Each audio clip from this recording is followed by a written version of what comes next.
good evening, and welcome to Tea Time.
Hey everybody, welcome to Tea Time. I'm so glad you're joining me tonight. It is Monday, October 3rd. That's right, the first Monday in October. It is cold, it is raining here, but I'm sending prayers to Florida and the Carolinas, with the hurricane going on. So I am not complaining at all. I'm going to talk about my weekend real quick and then get to my guest.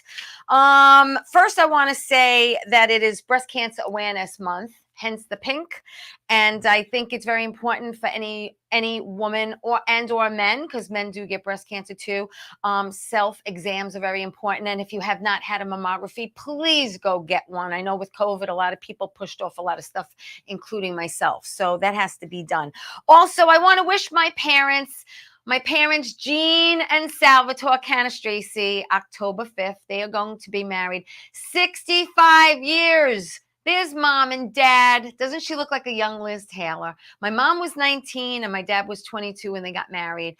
And October 5th, they'll be celebrating 65 years. And they never had a fight. Yeah, right. Oh, Lord. Anyway, I'm excited for my parents. And I'm blessed that they're still here. Dad's 87, mom's 84. Thank God. Anyway, I also want to say that Friday I just stayed in. I was studying lines. Saturday I was filming in Staten Island, for those of you that aren't Italian, and filmed Me and My Nuts, which is a comedy TV series with Omar Moore. And I just had a blast filming this, and I'm excited. I'm playing Wanda, the secretary, and she's hysterical. So it's a lot of fun. Sunday is laundry and cooking. That's what I did, and I just really chilled out. My girlfriend chilled out. Yeah, chilled out. And then my daughter Valerie came over, and we hung out. And it's always nice to see my little girl. As you know, got engaged, and she's not that little anymore. All right, so listen, it is also Italian Heritage Month. That's right, October. It sure is. And I am so excited that I have my first guest for Italian Heritage Month, who is Italian like me. I'm going to find out where he's from, where his family's from in Italy. You know, I'm 100% Sicilian. So listen, he is a producer. He's an actor. So many of you know him, and excited that he's here with me tonight via virtual. But John Fiore is here. So welcome in, John. Hi, John. Hi, Teresa. How are you? Thanks for having me tonight. Thank you for coming to my show. I'm so excited. A lot of our mutual friends are on my show, and you and I have been talking for a while. Yes. And you know what? Sometimes things last minute are right. Fun. You know what I'm saying? The best way. It is, isn't it? The best. Yes.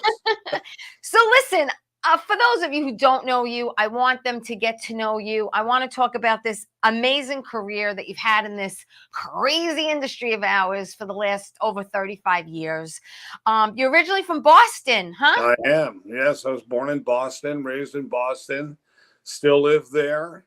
Although I currently live in New Hampshire, which is not too far away, only about a half hour.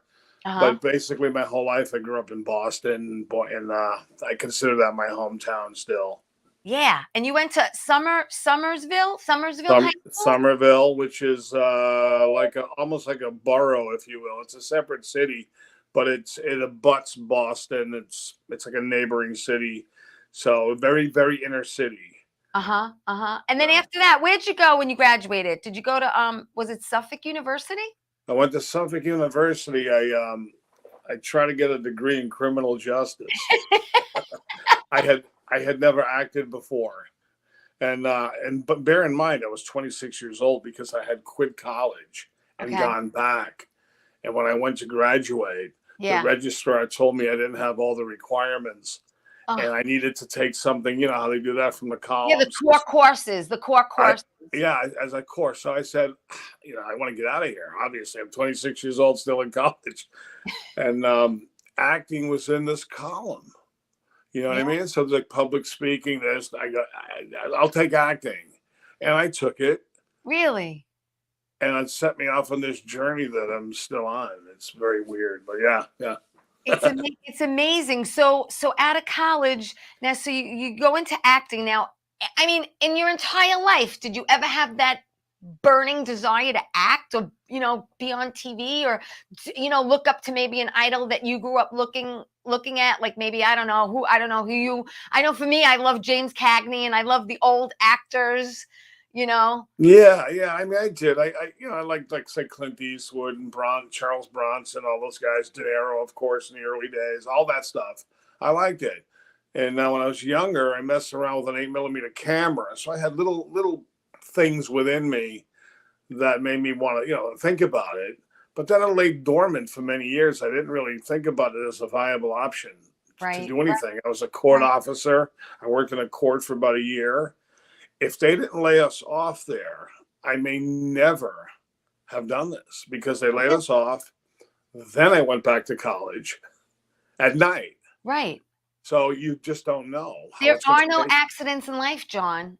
Exactly. So when I did it, like what I was doing, I have you do like primitive stuff, like you read about, like be a tree, all that stuff, right? We all laugh about. But there was something about it that, I enjoyed, and I just stuck with it. And here I am all these years later. And was your very first gig, and correct me if I'm wrong, was it back in 1986? Something, it was called One Crazy Summer? Well, that was my first kind of like pro gig, if you will. Right. Because here in Boston, way back in the day, now Massachusetts, New England, all the Northeast really, as you know, it's a mecca for filmmaking and TV shows. But back then, there was nothing in the area. Things would kind of pass through town here and there. You can get a little something. A lot of us made livings on corporate videos.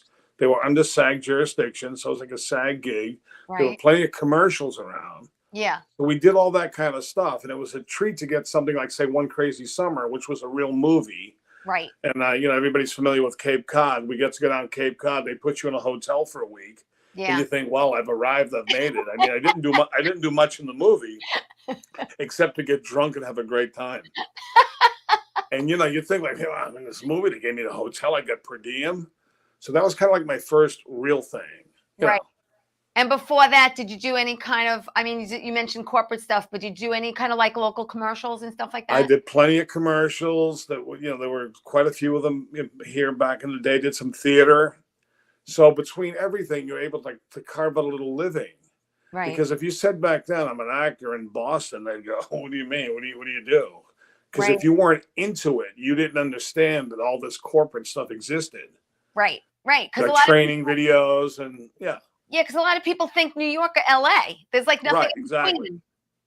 Yeah, so once it got really hardcore for me, that's when I said, okay, if I'm really going to do this, you got to go to New York. And that was the next step. That was the next step. Okay, well, a lot of people take that step. I'm assuming it was a little scary and exciting for you at the same time?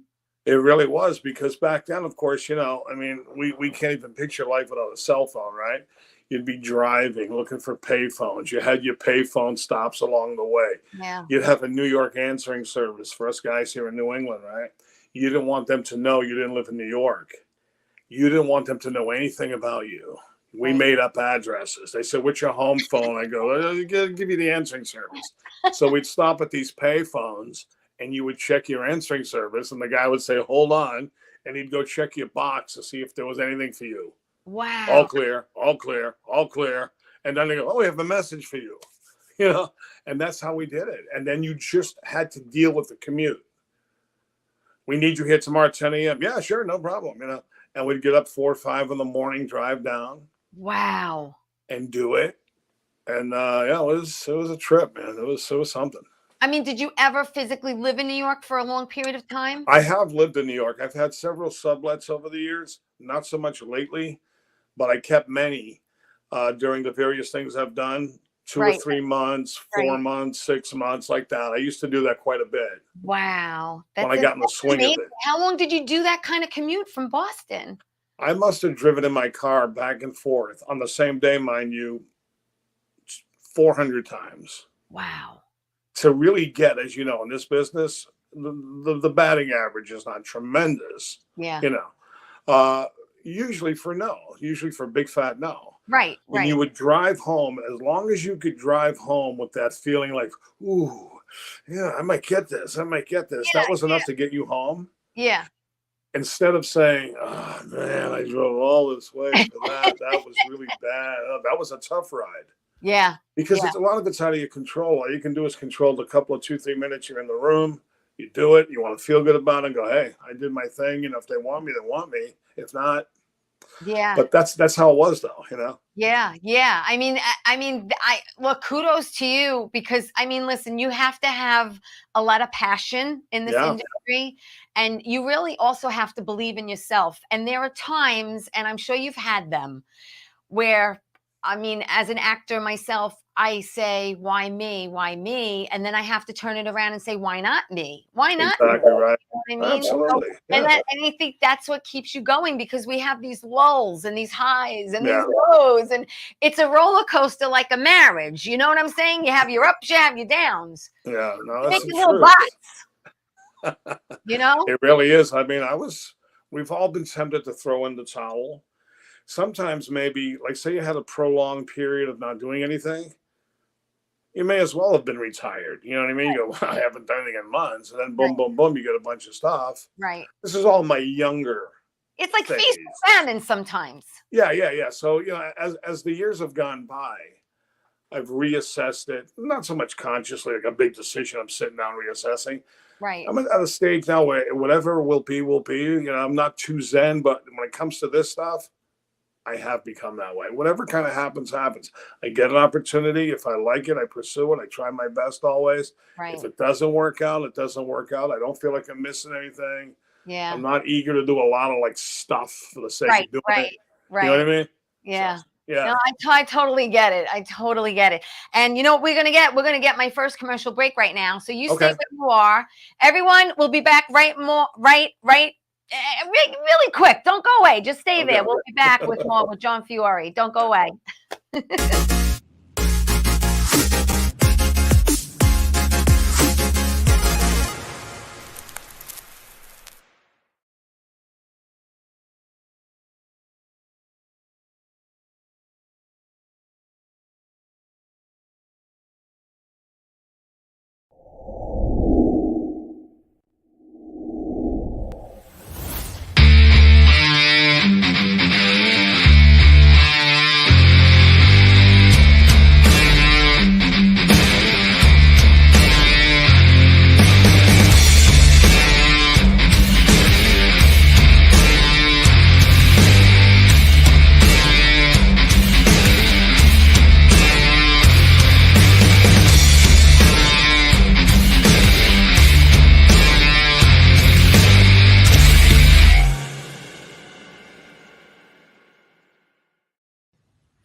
Well, hi there, Teresa. It's John York from General Hospital. I am just checking in because apparently you have a great talk show called Tea Time on Strong Island TV.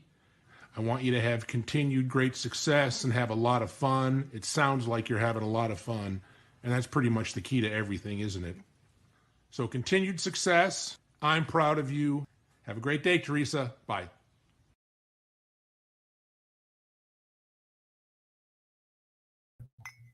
Hey everybody, welcome back to Tea Time. I'm so glad you're joining me tonight. I have my friend we're friends on Facebook. John and I have not worked together yet. I'm putting it out into the universe, and we haven't met in person yet, but so many mutual friends that we know and that John has worked with. John Fiore, he's a producer, he's an actor. He's had an amazing career, and that's what the secret is, John. It's, to me, it's not so much like the fame and fortune. Yeah, that's nice. I like my anonymity, but it's to be consistently working and doing what you love. Yes. That's what, and we're going to talk about indie work, and we're going to talk about everything you've done, because you've done so much, and I really enjoy watching you work the craft. Oh, thank you. I really do. You're amazing. And, I just want to throw some stuff out there of what you've been in. You've done so many things over the years, including TV. So let me just mention some things that you've done. Wait, I got to put on glasses because I'm over 50 now. Spencer for Hire, again, NYPD Blue, one of my faves, New York Undercover, All My Children. You've done Third Watch, Guiding Light. You were Vinnie Salerno, Body of Proof, Vengeance, Julia, Law and Order. Bobby's got that picture of you on Law and Order that he could throw up with Chris Noth, and it's the group pic, Bobby. Yeah, you got it. Somewhere over there. Hello. Have it? No? All right. He's got it somewhere over there. He's going to try to throw it up as I'm mentioning a bunch of things. Oh, that one there. There you are. What year was that? That is 1998. That picture is from a TV movie called Exiled. Oh, I'm sorry. I apologize for that. Okay. Yeah. No, that's okay. So it was from Thank Law you for and correcting Order. me. Yes. A spin-off from Law and Order, the series. Yeah. So we did, that was when Sunday night movies were a big deal. It was like pre-cable. Yes. Remember the Sunday night movie of the week? It was a big thing. That was 9 p.m. on like Sunday night. It was a huge deal. And that's how I left Law and Order, because of my bad behavior in that show. Okay. I was arrested for mob involvement. Can you believe it? Oh my God, that is so funny. And then listen, I mean, you've done so much, and then in 1999 you play Gigi Sistone with the Sopranos, and Bobby's got some pics of you and James Gandolfini. I mean, this is like a dream. This is it. It doesn't get any better than this here, right here. This is still the pinnacle. I guess it always will be, really, at this point. I mean, I can't see anything surpassing it, both culturally and for myself, for the experiences we all had, for those of us that worked on that show, those of us who watch it as a fan like I did too. Yeah. And that was it. That was the best. That was the best. I mean, it was that's the kind of job where you kind of like pinch yourself every day when you get on set. Oh, that's what I said to myself. I says, here I am, a boob from Boston. I was on the show going like this. How did I end up on this show? Wow. Keep my fingers crossed. You didn't commute for that. You live somewhere near Jersey. I commuted. Yeah. So really? I snuck down here for an audition. Okay. And that was, it was a good one. And I remembered that the whole events very clearly. You know what I mean? Yeah. So who was at the audition? Tell me, who was it? Was Chase there? Oh yeah. So honestly, I think the callback. I mean, the initial one was you go in the room on tape for whoever, right? You go home. Then there was the callback at Silver Cup. Yeah. And I'm sitting there, and you're seeing all these people. Like, oh God, I'm not going to get this. I know that guy. I know who that guy is. I know who that guy is. That guy's in 100 movies. That guy's in 20 TV shows. That kind of thing. So yeah. I remember this is when people talk about trying to win the room. There weren't that many lines for the audition itself. There's only a few, and some of them were disjointed. It wasn't even like boom, boom, you talk, I talk, like that. It was the next page a line. So I remember I wore these funky leopard shoes that I got from Law and Order, the movie. They weren't my character shoes. They were another character's shoes. I wore the shoes. And I walked in the room, and within that room that day, usually there's, say, 2 or 3 people at a callback. There had to be 10 to 12 people there. Chase, the whole brain trust. It was like a little miniature audience Wow. It was kind of daunting, but I remember walking in going, you may see better people here today, but nobody's out acting these shoes. Got a nice chuckle, put me at ease. And I swear I felt this surge of, I think I got this based on that. So that's why people talk about they prefer to go in the room because you can do something, a little something. You know what I mean? That's the whole thing. I mean, you brought your personality with you. And, a lot of these things today, as you know, self-tapes. And I'm not digging it, John. I'm just not digging it. I'm not having great success with it. So, and what the thing about the self-tape that I do like, but ultimately it's not good because I don't get anything. You Right. can do 100. You can do 100 takes. So anything I send, I know it's pretty good. Whereas when I went in the room live, sometimes you leave and say, I wish I could do that over again. Right. With the self-tape, I could do 100 takes and go, okay, this is good. You send it, nothing. Right. I don't get it. I don't get it. It's very frustrating. I did a self-tape and they actually liked me where they actually called me and contacted me and asked me how tall I was. And I said, well, I'm vertically challenged at 5'2", but I'm 5'5" with heels. That's all. And no, I guess I was too short for the part because I didn't get it. Say, how tall do you need me to be? I know. I'll stand on a box. Right. You don't think these actors would put heels, the guys, some of them, the stuff on their shoes? The lifts. Of course they do, right? Yeah, I know. It's totally crazy insane. To back up, in movies, you also in Mystic Pizza? Yeah, Mystic Pizza was fun. I mean, that was another one I had some stuff cut out of it. It was a nice role. It's been which I guess you would call a modern day classic because it's still going. Yeah. I remember coming home from New York. I was doing something and I had to call back in Mystic, Connecticut. So I felt like, wow, I'm in New York. I'm doing a thing. I'm driving home. I stopped for a callback. So I was Vincent D'Onofrio's best friend. Of course, in the final cut, it's kind of minimized. A couple of scenes were cut. I was basically Julia Roberts' local Portuguese boyfriend in the movie until the guy comes to town and I get muscled out. Some of that little storyline gets a little faded out with the cuts and so forth. Yeah. But that was the gist of it. But it was still like another 1 weeker down at the hotel. Can I ask? I'm 100% Sicilian. Where's your family from in Italy? My father's family from Sicily. My mother's from Naples. Oh, okay. Napolitan. Yeah. Do you know where in Sicily? Palermo. Oh, okay. Mine's family from Messina and Catania. Oh, nice. Yeah. I've never been. I'm hoping to get there one day. It's on my bucket list. Yeah, me too. I've been to Rome. I've been to Rome, but I never been to Sicily. No. Yeah, I'd love to get there. I really would. Well, you've done, like I said, so many other things. Recently, though, you played Chief Arena in Chappaquiddick. Yes. Tell me about that. That was a great role because I'm, being a New Englander here and the Kennedys and so forth, everybody really knows about them. But here, maybe a little more to a degree. But I was very well versed in that whole story. I had an interest in it from when I was a kid. So to get an opportunity to do that, to play the chief, the real life guy, was great. It was a treat. We went to Mexico, believe it or not, to replicate. They have a water studio there that they built for Titanic movie. Wow. And then it became just a studio for people doing stuff with water effects because it's like an infinity pool. And then at the end of it's the real Pacific Ocean. So they can control the water going up and down. So the car goes into the bridge and it's sticking out. So we went to Mexico randomly to shoot for a few days, which was a treat. Yeah. So that was a fun job. It really was. Was that the first time you ever went away to film?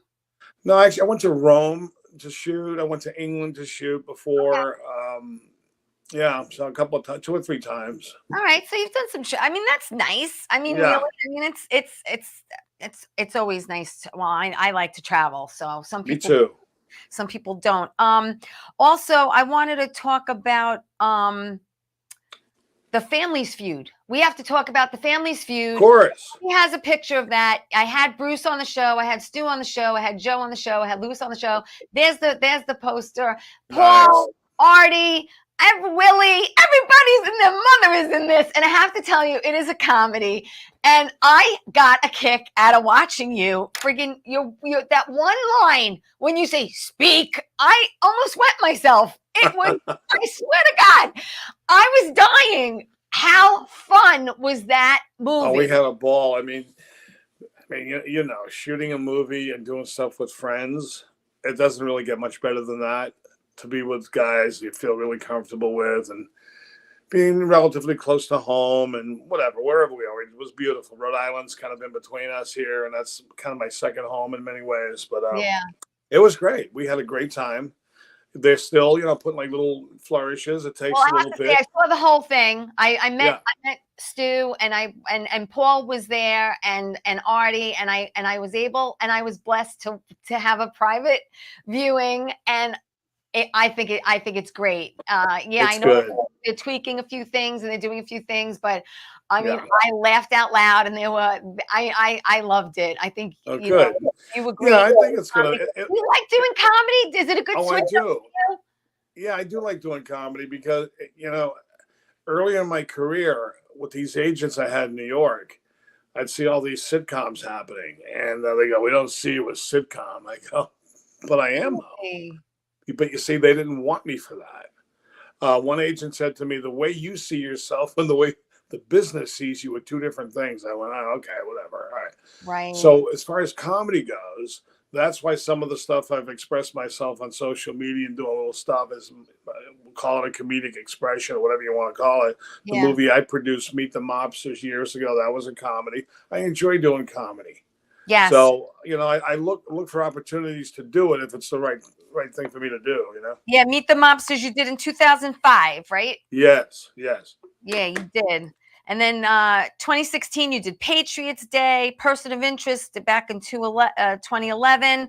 I mean, the list goes on and on and on. It's just, it blows my mind. And there's so many things that we are going to continue to talk about with John as far as what, oh, this is, okay, something is in front of my face. Woo! As far as, you know, what you've done, what you're going to be doing, and we have to talk about Coda. So everyone Oh, yeah. there, don't go away. We'll be right back after this.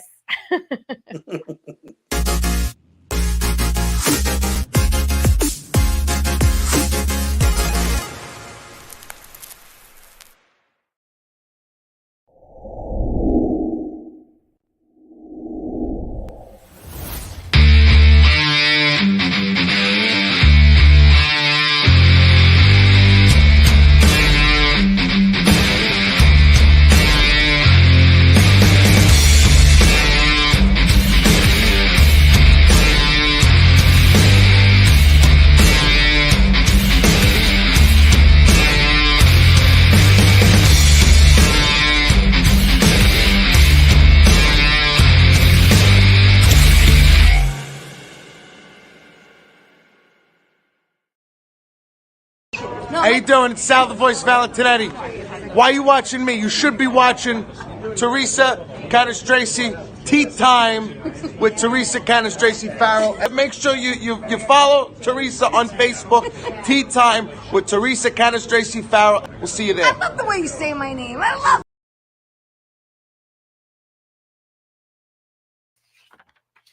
Hey everybody, welcome back to Tea Time. It's like one of those nights. You know what I'm saying? It's just one of those nights. It's just, I don't know, maybe it's a full moon. It's gonna be a full moon. Anyway, I just want to thank everyone for watching the show, liking the show. Bruno's watching, Greg in Florida. I'm so glad you're safe, my friend. And thank you everyone for liking the show. Share the show, tell everyone about the show. And I want to tell you that Tea Time, my show, is on Roku TV, Amazon Fire TV, Twitch TV, and you can watch my show every Saturday morning at 11 a.m. on Channel 20 for people who live on Long Island and get Optimum, okay?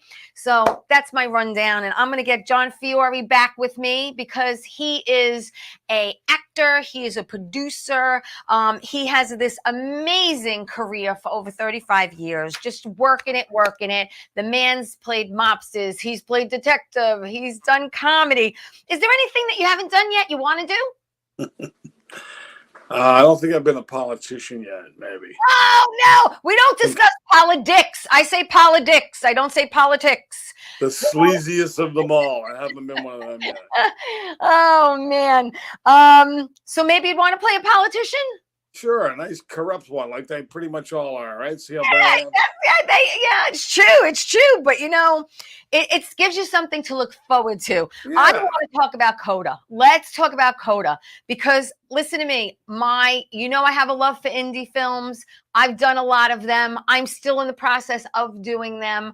I rarely say no to an indie film. You never know. You never know. This is true because Coda is Exhibit A, isn't it? So when we did Coda, when we even heard about it, went to the audition even through the filming of it, nobody had any idea whatsoever what was in store. Right. It seemed like a very nice little indie. It was a nice part. It was a multi-day part.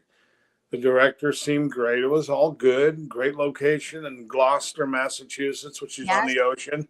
Right. A town I love and I'm very familiar with. I've done a lot of stuff there. Yes. So to get the gig, on that alone, I was grateful just to have that and go there to do that. Right. Right. So we did it, and then time went by, a considerable amount of time, it seemed, a couple of years or so. And, we weren't hearing much about it. And then all of a sudden, little things started popping up in the Google feed when you turn on your computer or whatever, right? Like, Coda wins, Coda. All of a sudden, you start hearing about Coda every day. Every day, it's winning here, it's going there. And then that was it. It snowballed to this. Well, winning the Academy Award. Who haven't seen Coda or know about Coda, you must be living under a rock. Okay, Coda is a movie. I'm gonna just give them a little backstory. Yeah. Coda actually stands for Child of Deaf Adults. Okay, Right. that's the acronym for it. And this was an independent film that was written and directed by a female. I'm gonna not say her name right. You want to say her name right? Sean Hayter. Thank you. And this originally was a remake of a 2014 French-Belgian film. Correct. And again, this was filmed at, like you said, in Massachusetts. It had its world premiere on January 28th, 2021 at the Sundance Film Festival. And this thing took off like rockets. It is on Apple TV right now if anyone wants to watch it. It's won numerous awards, including 3 nominations, as you know, for the Academy Awards: Best Picture, Best Supporting Actor, Best Adapted Screenplay. The film also won the Producers Guild of America Award for Best Theatrical Motion Picture and the Writers Guild of America Award, Best Adapted Screenplay, while the cast won the Screen Actors Guild Award for Outstanding Performance by a Cast in a Motion Picture. I mean, let me tell you something. I wasn't in this. I wasn't part of this, but part of being the indie community, I was right there with you. Right. No, it was an easy movie to cheer for. Everybody was kind of cheering for it, ultimately, because of it was such an indie. It was a feel-good thing. It was a great story, inspirational, especially coming off pandemic and all this kind of stuff and isolation, and nobody wanted to be bummed out. You know what I'm saying? So it was good on its own merit. But everything was in line for it to succeed in a big way. Yeah. And you played Tony Salgado. Tony Salgado, correct? Yes. And I mean, how many days did you actually film yourself? I filmed about 5 days. I filmed. Yeah. Okay. There were several scenes. We were these wholesale fish distributors, whatever you want to call us. Right. Kind of at odds. The fisherman's story, the fisherman component of that movie in the final edition, that's sort of a back thing. The family, the singing and all that, we all know that's in the forefront. The fishing is a sort of this back little story, but it was a nice story. Right. Fleshed out by a lot of salty dogs from around these parts and guys who have done a lot of work. So it was a lot of fun. A lot of friends worked on the movie. So we had a great time doing it. That's awesome. I mean, really, like I said, did you have Did you have second thoughts about auditioning for this because it was an indie film and you might have not done film No, for a while, or? no, I knew like in the scheme of indie films, the levels of indie films. Yes. I knew it was in the at least 3/4 up the ladder, so to speak. Yeah. I knew it wasn't an indie way down here. It had some Right. stuff behind Right. it. Well, they had some bucks. They had some bucks behind Yeah, it. exactly. I would say they had definitely like a few million at least, whatever. Yeah. So we knew it was a very worthwhile thing to pursue, a great audition to go to, and I'm glad I went to it. I'm glad you went too. I mean, it was I don't know if you know this, but they're thinking about making it into a musical. Oh, really? They're thinking about making it into a stage musical adaptation. Yeah, it says that it was reported at the New York Times. The film producers will team up with Deaf West Theater to develop a stage musical adaptation of the film. So who knows? John, can you sing? Not really. No. Even though I sang in my movie Meet the Mobsters, You did sing in that movie. But they helped me. That was all pre-recorded. It took a lot for me to get even that much out. And the good thing about Meet the Mobsters is I'm not supposed to be a very good singer, and I fulfilled that at least because I'm not a good singer. Oh my gosh. I mean, yeah, it was, I know this was a highlight for you, and I know it was a highlight for me. And yeah, it was amazing. It was really just I was so just overwhelmed by the whole thing, really. Yeah. Just, go indie films, and it was just so great. There's a as you know, doing this stuff yourself, there's a comfort level on an indie film. Sometimes you don't get on these bigger movies where it's very corporate or so many people, and not everybody's the friendliest kind of that vibe. Yeah. And this kind of movie and some of the even smaller than that, the vibe was very laid back, very supportive. It's nice. It's nice to be on. It was beautiful. Like Yeah, it was so nice. It just makes everyone so at ease and relaxed, and it's right, tight and tense, and absolutely. The tone is set by the director, who was fantastic. Wonderful person, Sean. You felt like you'd known her your whole life, and that puts you right away in a very comfortable place. Yeah. To do this kind of stuff, and that whole nervousness that we all get. Yeah. It kind of just wasn't there. I have to tell you, I'm blessed to be doing an indie TV series called Recipes for Love, and with Philly, and Daniel Baldwin and Nick Totoro's in that. And I have to tell you, everyone was already on set, and I came later to do two days. And I was a nervous wreck because I'm like, I don't know how this set's going to be. And then that's when one of the girls, Sasha, was like, the director, Mike Lee, is great. He's very zen. It's calm. You got to don't worry about a thing. And she was right. And I was so pleasantly surprised that it was a beautiful set. Yeah, because somebody tell people, especially now, what we're doing here, it's not brain surgery. I mean, I'm saying that we were serious, but it's still acting. We're making movies. We want to do our best. We take it serious, but so everybody chill. Let's have a good time. We don't have to have attitudes and all this kind of stuff. So just right. Yeah. That's it. It's it's all about having life's too short, John. Absolutely. Life was too short. And I saw one of you. John does Cameo. So if anyone's into Cameo, get John to do a cameo. I was watching cameos, and I was laughing. And I appreciate you not cursing on my show because we're on cable on Saturdays. Yeah, try. You got a potty mouth, my friend. Oh, I'm bad.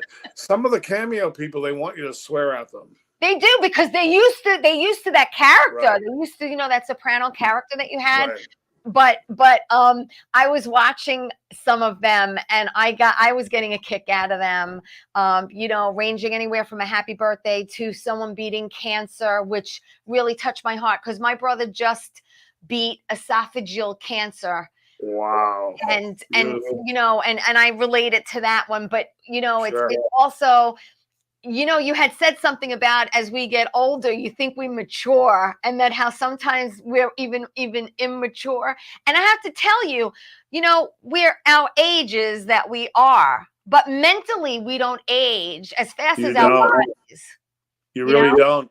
Because when you're younger, you think when you get that age, you're going to be this person that thinks differently, and you're older and I can't be this way. And you find out, wait a minute, I'm this old and I think like I did when I was a kid. I In many know. ways, right? It's a weird phenomenon that you can only know once you get there. It's true, because my dad's 87, my mom's 84, and I'm actually, after the show, I'm driving straight to Queens because I'm staying over my mom's, and then I'm taking her to the airport tomorrow. But so they could celebrate their 65th. My dad's already down there. Anyway, I digress. So my point is that what is my point? You see, I digressed and then I lose my point. Oh my God, what was I saying? I lost it, Bobby. Was anyone paying attention? I'm sorry. It was about age, independent filmmaking. So I said to my mom, you're 84 years old. Well, how do you feel mentally? Thank you, John. And she's like, some days I'm in my 20s. Some days I'm in my 40s. It's not too often I'm 84. That's a good way to put it. She nailed it. That's how it is.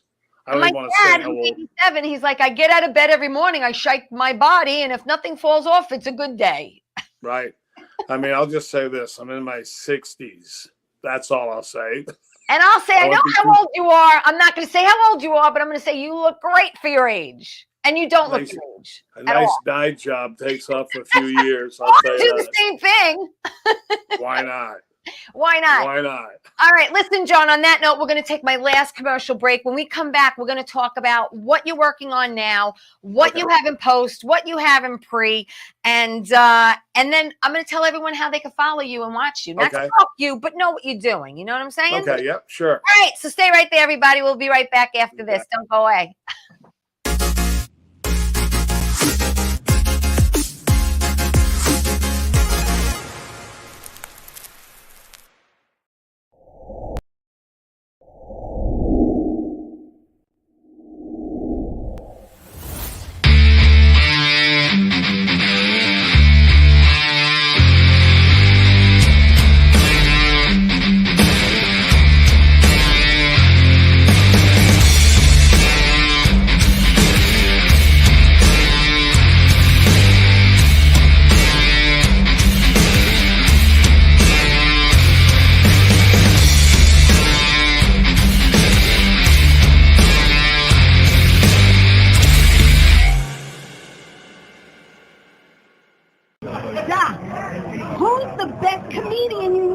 Teresa Farrow. And who's the best actress you know? Teresa Farrow. And who's the best cast member in Bad Boys? Teresa Farrow. Who's got the best radio? Teresa Farrow. Stop.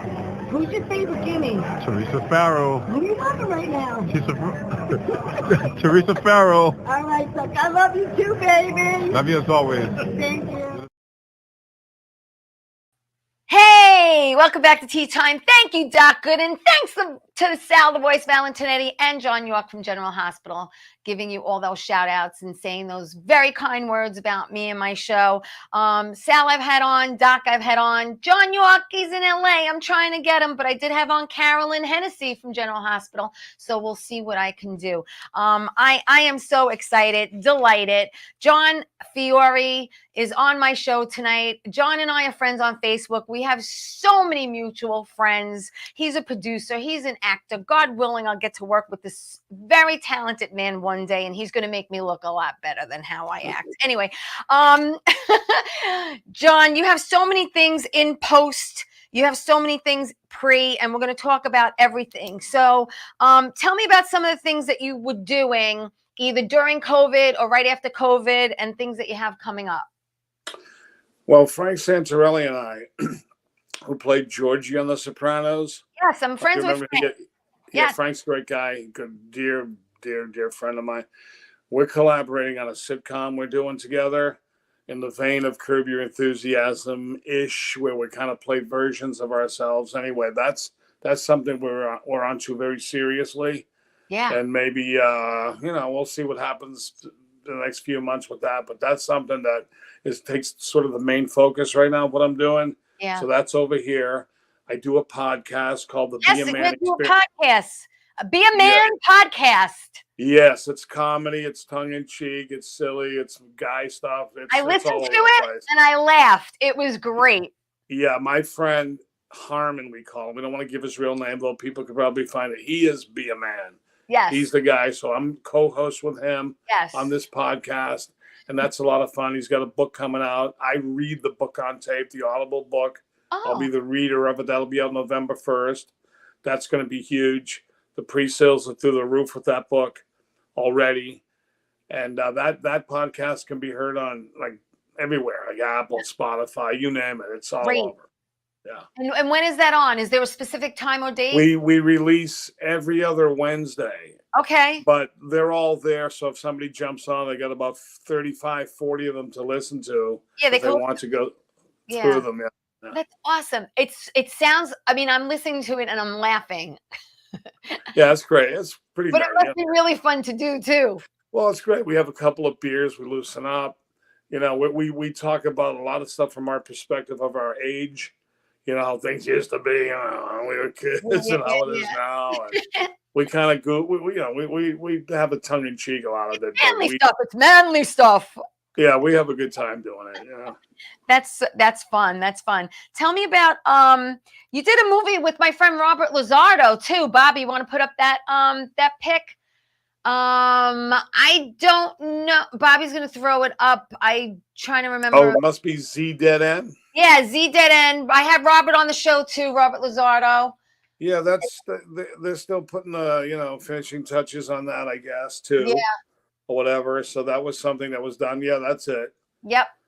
That'll be around, I'm sure, relatively soon. I'm kind of out of the pipeline a little bit, but yeah, I'm sure we'll be hearing about it one of these days soon. And Omar on me, you did a horror movie called, thank you, Bobby, called Brain Hunter, New Breed. And let me tell you something. I'm really liking the way it looks. I mean, it sucked me in, I have to tell you. Oh, good. Yeah, I never did one of those before. So it was the same folks that did Z Dead End. Yeah. So when it kind of came around, I had never done one. And I gave it a whirl. I had a good time doing it. It was fun.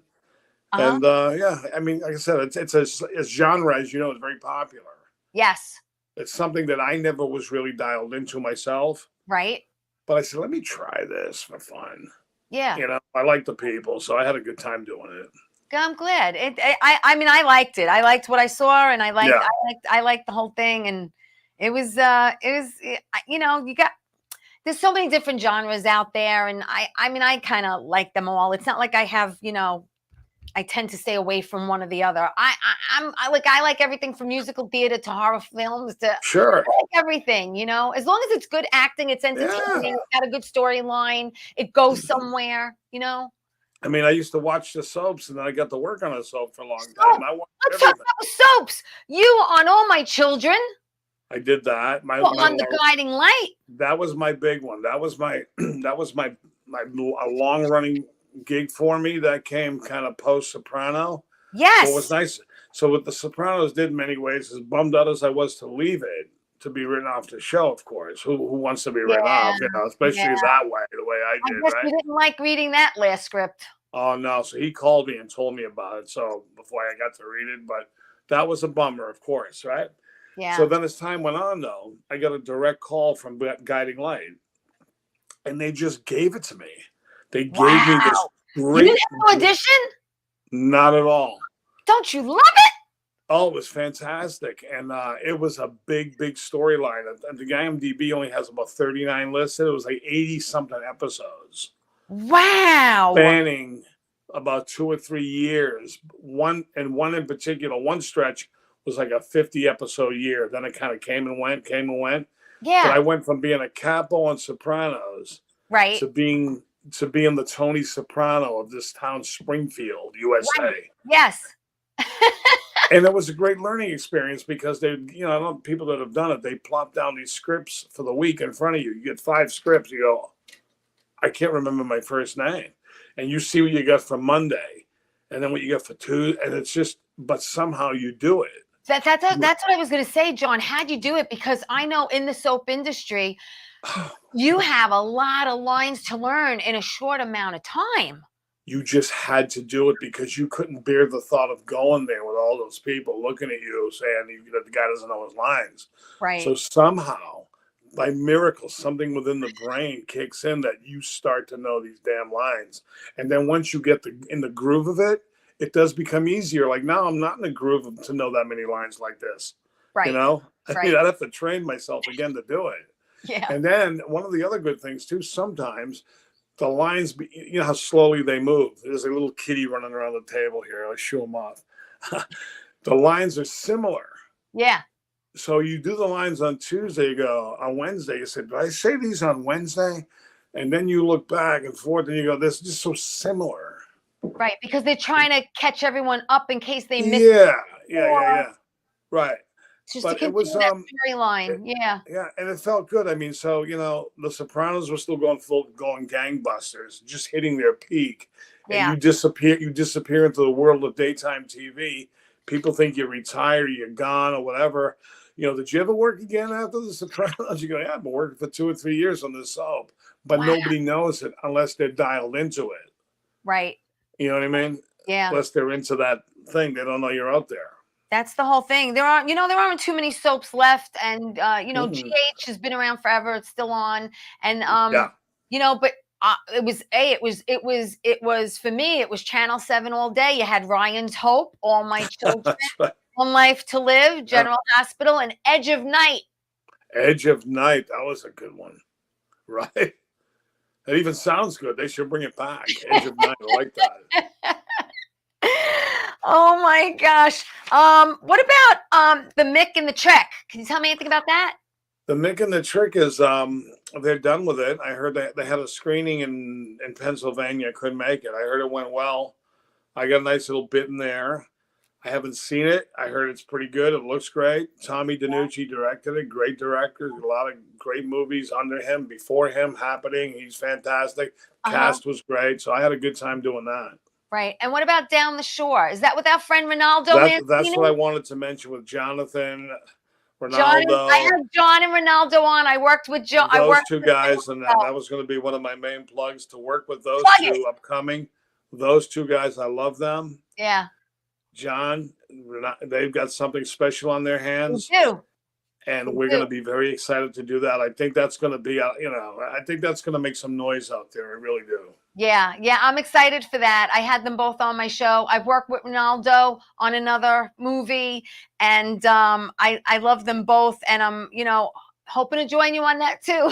Absolutely. These two guys, when I met them and worked with them, like instantaneously, it's like, boom, friends. Yeah. Right off the bat. Yeah, they're great. Ronaldo is excited to see that you on the show tonight. Yeah, he's awesome. I can't wait to see him again. And Jonathan putting the thing together. Yeah, Jonathan. It's going to be good. Yeah, I'm so excited. And so let's talk about pre-production. Oh wait, did you do something Mobland too? Mobland is something that they refuse to take off the IMDb. Okay. All right. I know that feeling. Don't worry about it. So pre-production. Let's talk briefly about The Lost Ship. The Lost Ship is a movie.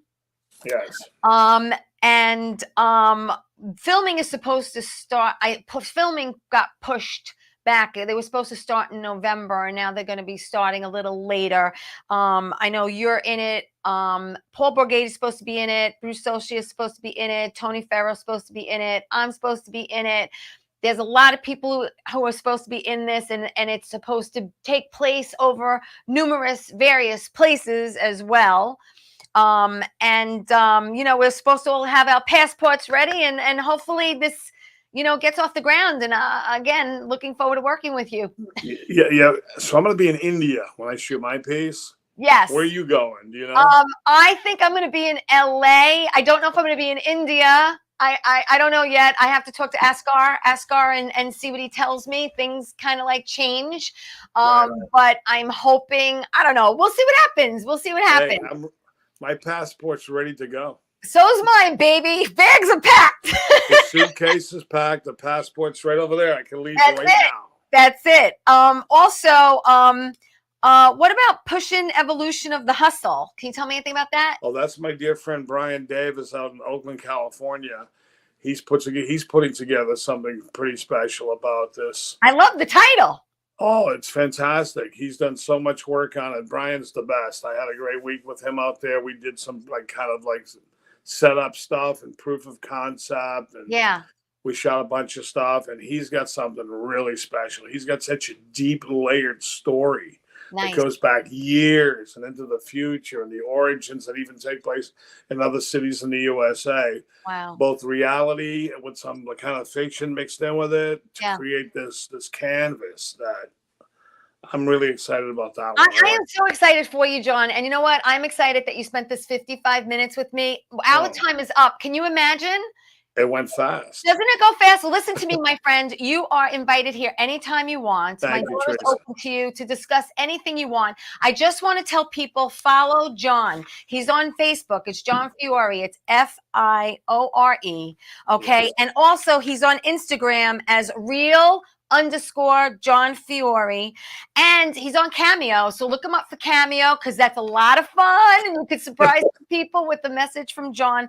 Yeah, John, thank you, my friend, so much. You stay there. Everyone else, thank you for watching my show. Thank you for supporting Tea Time. I really do appreciate it. Everyone, until next week, stay safe. Love the people you love. Tell the people you love them. And I'll see you next week. Ciao, everybody.